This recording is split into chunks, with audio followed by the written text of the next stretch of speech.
Irmãos, vamos abrir a palavra de Deus mais uma vez em Romanos 1.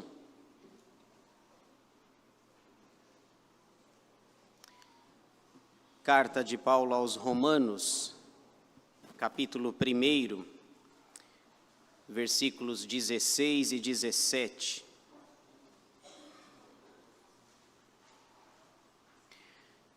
Apenas esses dois versículos da palavra do Senhor. Romanos 1, 16 e 17, diz assim a palavra de Deus. Pois não me envergonho do Evangelho, porque é o poder de Deus para a salvação de todo aquele que crê, primeiro do judeu e também do grego, visto que a justiça de Deus se revela no Evangelho de fé em fé, como está escrito, o justo viverá por fé. Amém. Irmãos, eu gostaria de pensar com vocês, ainda que brevemente nessa manhã, sobre o tema da justificação pela fé. Como é do conhecimento dos irmãos, nós estamos no mês da Reforma, no próximo dia 31 de outubro, sexta-feira que vem, nós estaremos comemorando 508 anos da Reforma Protestante. Ontem já tivemos uma programação, um culto alusivo ao dia da Reforma Protestante em comemoração, e eu queria pensar um pouco sobre o texto que moveu o coração de Martinho Lutero a fazer o que fez. Porque esse texto aqui de Romanos 1, versículos 16 e 17, na verdade ele é o resumo da carta de Paulo aos Romanos. O justo viverá por fé ou pela fé. Esse é o tema da carta, dessa preciosa carta do apóstolo Paulo, a carta mais teológica dele, o justo viverá por fé. E Martinho Lutero, um monge agostiniano, nascido em 1483 e falecido em 1546, ele, ao se deparar com esse texto, com apenas esses dois versículos das Escrituras, ele entendeu que, de fato, a igreja de seus dias, da sua época, estava ensinando coisas erradas, princípios errados e contrários à palavra de Deus. Esse texto foi uma grande descoberta na vida de Lutero. Na época, havia a venda das indulgências, lideradas pela Igreja Romana. Havia um homem, por exemplo, só para que os irmãos tenham uma ideia, um homem chamado Johannes Tetzel. Ele era o emissário do Papa, Leão X. Hoje nós estamos com o Leão XIV. O Papa hoje se chama Leão XIV. Mas o Papa da Reforma, o Papa de Lutero, é Leão X. E esse homem chamado Johannes Tetzel, ele tinha uma autorização da Igreja Católica, e ele saiu por toda a Europa e ele tinha inclusive um jargão, uma frase, que se fosse hoje seria uma figurinha certamente. Ele tinha um jargão e ele saía autorizado pela Europa e o bordão dele era assim: quando uma moeda no cofre ecoa, uma alma do purgatório para o céu voa. Bonito, hein?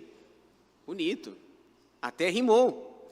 Quando uma moeda no cofre ecoa, uma alma do purgatório para o céu voa. E ele foi com essa mensagem por toda a Europa, para que a igreja com isso conseguisse construir o que nós conhecemos hoje como a Basílica de São Pedro, lá no Vaticano. E Lutero se depara com isso, não concorda com a venda das indulgências, e ele, ao ler Romanos 1, 16 e 17, ele diz, não, o justo vive pela fé, não é pela compra da salvação, não é pela venda das indulgências, não é comprando um terreninho, um espaço lá no céu, a salvação é pela fé. E ele, nesses dois versículos, ele diz assim, ele começa dizendo, olha, eu não me envergonho do Evangelho. De fato, o Evangelho, irmãos, nós não podemos nos envergonhar dele, porque ele é o único meio de salvação para a humanidade. É como se Paulo estivesse dizendo, veja, como é que eu vou ter vergonha daquilo que pode salvar, trazer vida, vida plena e vida em abundância? Lá em 1 Coríntios 1,18, falando sobre o Evangelho, sobre o poder da palavra da cruz, Paulo diz, certamente, a palavra da cruz é loucura para os que se perdem, mas para nós que somos salvos, poder de Deus. É esse Evangelho que transformou Martinho Lutero, transformou as pessoas dos seus dias e que durante séculos tem transformado a vida das pessoas. O Evangelho é as boas novas de salvação. É a mensagem que muda, que transforma, que dá sentido, que traz de fato sabor para a vida cristã, para a nossa vida. Ele diz que não se envergonha desse Evangelho porque ele é o poder de Deus. A palavra poder na língua original é dunamis, de onde vem a nossa palavra dinamite. Portanto, o Evangelho é a dinamite de Deus, mas não aquela dinamite dos desenhos animados que destrói, que acaba com as pessoas. Essa é uma dinamite poderosa, que constrói, que traz vida, vida eterna e vida em abundância. Em outras palavras, Paulo está dizendo, olha, como é que eu vou me envergonhar de algo, ou da única possibilidade de salvação para os seres humanos? Ele diz que este evangelho, ele atinge os judeus e os gregos. É o final do verso 16. Primeiro do judeu e também do grego. Nós conhecemos a história da redenção. Quando você lê o Antigo Testamento, você percebe que Deus chamou um povo, o povo de Israel. Esse povo deveria ser lâmpada, deveria ser luz para todas as nações, para que o evangelho fosse pregado e anunciado pelas pessoas. E curiosamente, se você ver, por exemplo, geograficamente Israel está no meio do mundo. É um país pequenininho, minúsculo. Israel é menor, inclusive, do que o menor estado da nossa federação, o estado de Sergipe.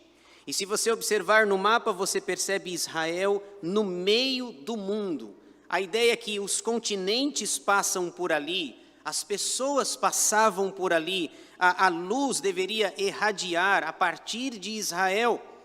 E Paulo diz, este evangelho alcançou o judeu e depois o grego. Grego aqui simbolizando ou caracterizando aqueles que são gentios. Lá em Deuteronômio, por exemplo, nós ouvimos Moisés dizendo que Deus escolheu o povo de Israel não por ser o maior, o mais forte, nem o mais bonito, mas eles eram os menores de todos os povos de todas as nações, mas eles deveriam ser fachos de luz, anunciar a palavra de Deus, este evangelho bendito. Paulo diz, eu não me envergonho do evangelho, porque ele é o poder de Deus para o povo da antiga aliança e também para o povo da nova aliança. E só para que os irmãos tenham uma ideia, esse texto ou esse tema de Paulo, o justo viverá por fé, ele é tão importante, esse versículo ele é tão importante na Bíblia, irmãos, que ele aparece 5 vezes na Bíblia.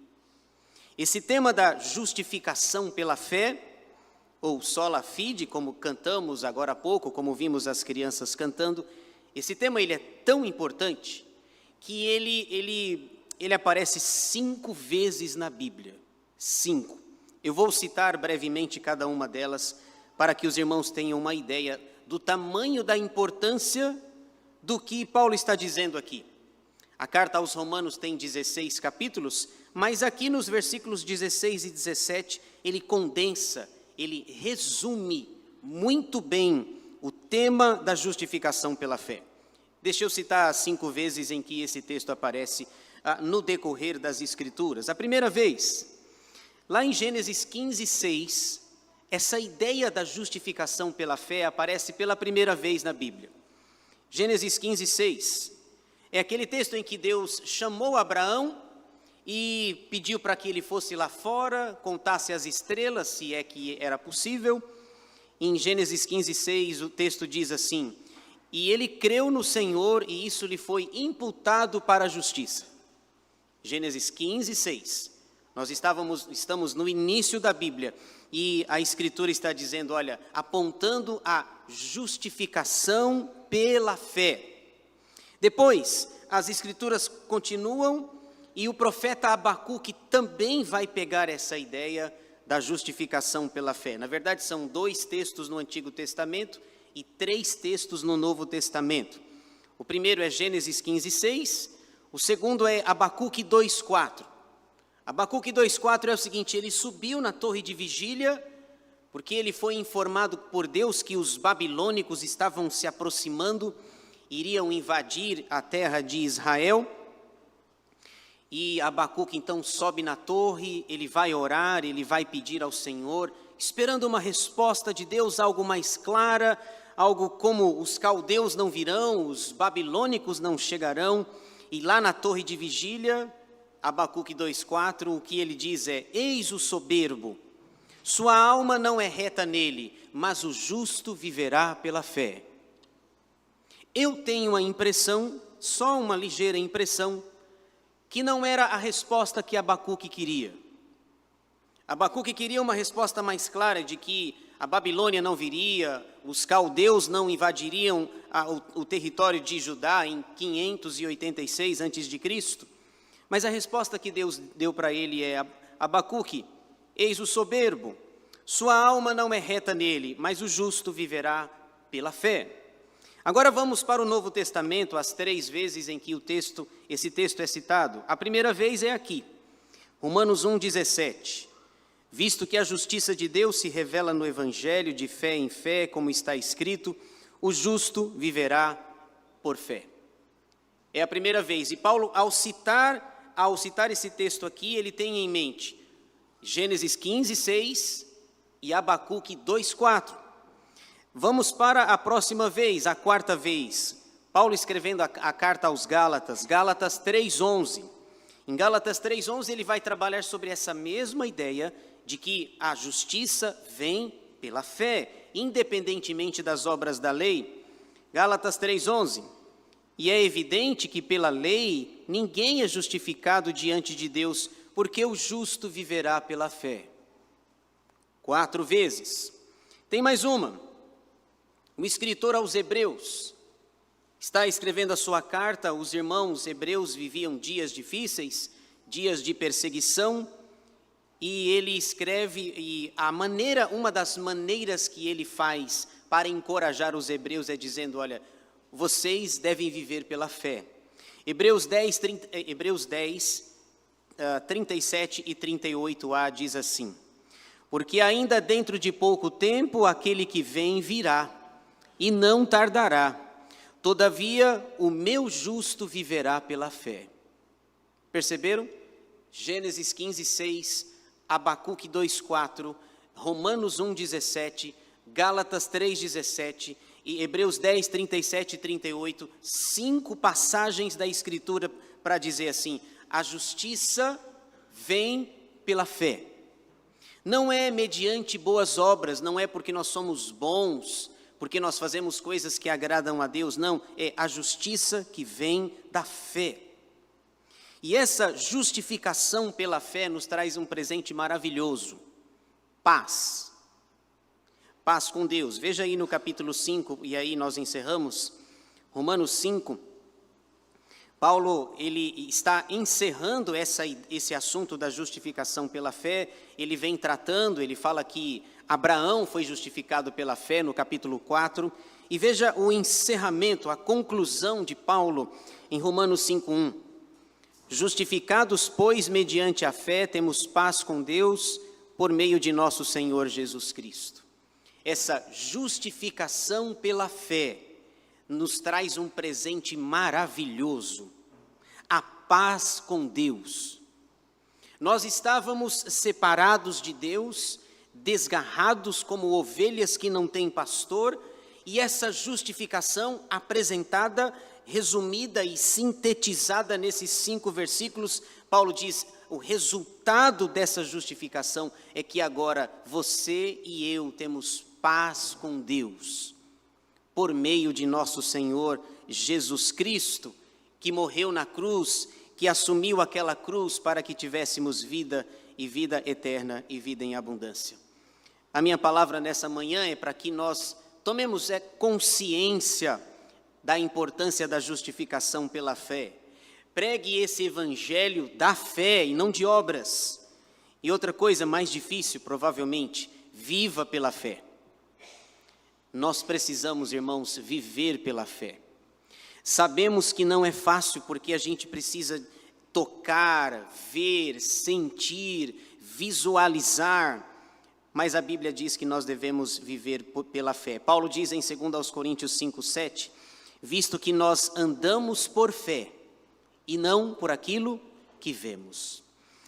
Que Deus nos ajude, nos abençoe e nos fortaleça para que nós nos apossemos dessa justificação pela fé que nos traz paz com Deus. Que Deus nos abençoe. Nós vamos